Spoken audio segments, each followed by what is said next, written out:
جی السلام علیکم محمد عاقل صاحب، یہ جو تصویر ہے یہ مجھے جو ہے نا بڑی کلک کر گئی، اور یہ تصویر جو ہے میں اپنے ولاگ میں لگاؤں گی کہ فرعون کی اس پہ فاتحہ خوانی کر رہے ہیں، تو اس کے بارے میں آپ کیا کہیں گے؟ اور یہ فرعون اور یہ سب کچھ جو ہوتے ہیں، تو اس تصویر میں آپ کمنٹ کر دیں، میں اپنے ولاگ میں وہ کمنٹ بھی لگا دوں گی، لوگوں کو تھوڑی سمجھ بوجھ آ جائے گی۔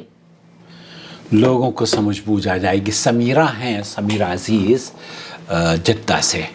سمیرہ، یہ جو تصویر ہے اور اس میں نیچے لکھا ہوا ہے کہ اپنے بچوں کو دین کی سمجھ اور تعلیم دیں اس سے پہلے کہ وہ فرعون کی لاش پر فاتحہ خوانی کریں، اچھا اقتباس لکھا ہے۔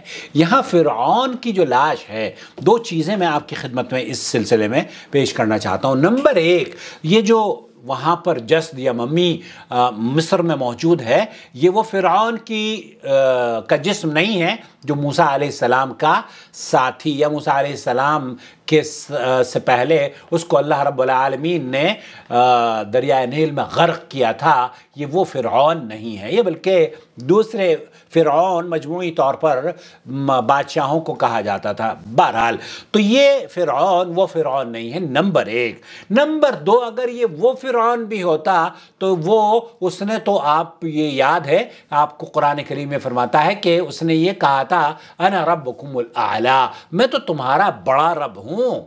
اب ایک ایسا شخص جو رب کو، اپنے آپ کو رب ہونے کی دعوت دیتا ہو یا اپنے آپ کو رب ہونے کا دعویٰ کرتا ہو، تو اس کی میت پر یا اس کی جسد پر یا اس کی ممی پر قرآن خوانی کے لیے ہاتھ اٹھائے جائیں، یہ جہالت، گمراہی اور اس کے علاوہ، گناہ کے علاوہ اور کچھ نہیں ہے۔ یہاں پر اگر یہ لوگ عبد القادر جیلانی رحمۃ اللہ علیہ کی قبر پر بھی جائیں، یا علی رضی اللہ تعالیٰ عنہ کی قبر پر جائیں، یا کسی بھی بڑے سے بڑے بزرگ کی قبر پر جا کر فاتحہ خوانی کرتے ہیں، تو یہ فاتحہ خوانی بدعت ہے۔ اور کیوں بدعت ہے؟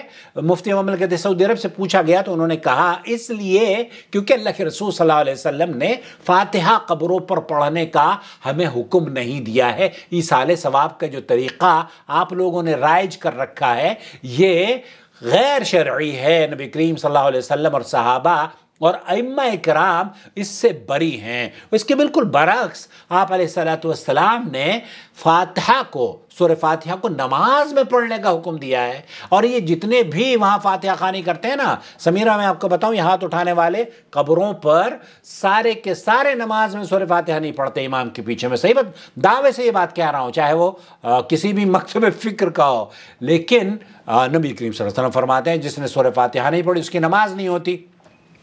تو یہ دراصل شیطان نے ان کو گمراہ کر دیا ہے اور کچھ نہیں ہے۔ یہ تو اگر فرعون کے بجائے کسی بزرگ اور کسی نبی اور کسی ولی اللہ یا کسی متقی اور پرہیزگار کی قبر پر بھی جا کر فاتحہ خوانی کریں تو تب بھی وہ بدعت ہے، تب بھی وہ گمراہی ہے، اور اللہ کے رسول نے فرمایا ہے کہ گمراہی جہنم میں لے کر جاتی ہے۔ اپنا بہت خیال رکھیں، دعاؤں میں یاد رکھیں، اور مجھے امید ہے کہ شاید آپ یہی جاننا چاہ رہی تھیں۔ اپنا خیال رکھیں Sameera, thank you so much.